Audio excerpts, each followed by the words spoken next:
শ্রুতিকথনের পক্ষ থেকে প্রণাম জানাই ও ধন্যবাদ জানাই শ্রাবণী চক্রবর্তী ম্যামকে। তবে অনুষ্ঠান শুরুর পূর্বে আজকের সমবেত আবৃত্তির অনুষ্ঠানটিকে যে সকল কুশীলবরা ফুটিয়ে তুলেছে তারা হলো প্রিয়াঞ্জলি ঘাটি নমস্কার, তৃষানী বাগ নমস্কার, অদ্রিতা চ্যাটার্জি এবং গুঞ্জন দাস, আর আমি সৃজা চ্যাটার্জি। শুরু করছি আজকের অনুষ্ঠান ছড়ায় ছন্দে ছুটির কবিতা।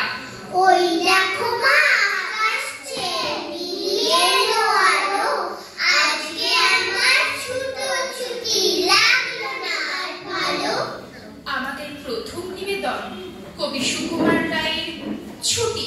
ছুটি ছুটি ছুটি, মনের খুশি রয় না মনে এসে লুটোপুরি, বুঝলো এবার পড়ার তারা অঙ্ক কাটাকুটি, দেখবো না আর পণ্ডিতের ওই রক্ত আঁখি দুটি, আর যাবো না স্কুলের পানে নৃত্য গুটি গুটি, এখন থেকে কেবল খেলা কেবল ছুটোছুটি, পাড়ার লোকের ঘুম ছুটিয়ে আইরে সবাই ছুটি, গ্রীষ্মকালে দুপুর রোদে গাছের ডালে উঠি, আইরে সবাই হল্লা করে হরেক মজা লুটি, একদিন নয় দুই দিন নয় দুই দুই মাস ছুটি।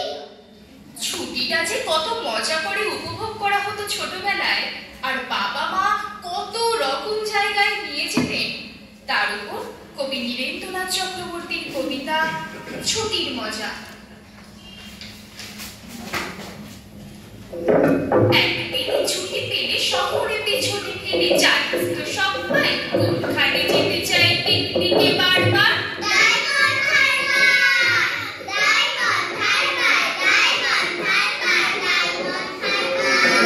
আর যদি ছুটি পাই 3 দিন তবে ভাই ধর্মতলার মোড়ে সরকারি বাস ধরে সকলে দিয়ে ছুট।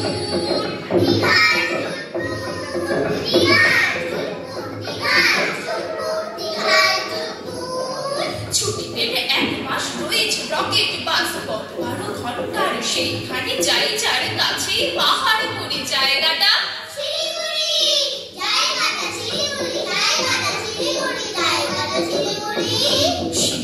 থেকে ভাই টয় ট্রেনে চড়া যায়, ট্রেন যেন টিকে ঠিক টিকে ঠিক টিকে পাহাড়ের গা বেশি চলেছে মেঘের দেশে, মেঘ যে কেটে যায় আকাশের জানালায় মুখখানে ফোটে কার।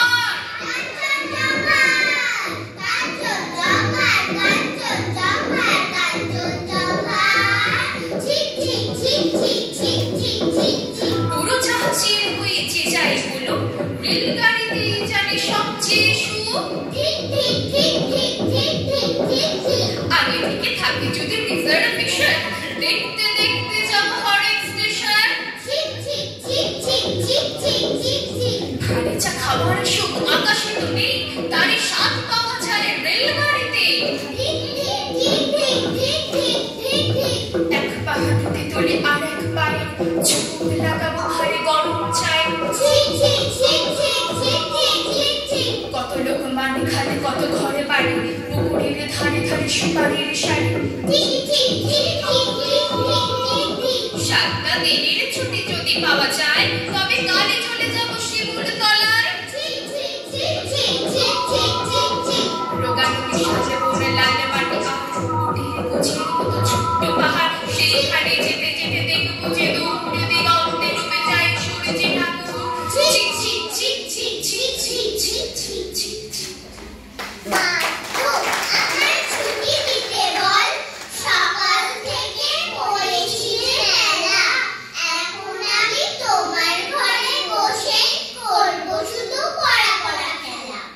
শেষ নিবেদন কবি রামচন্দ্র পালের ছুটির নামটা।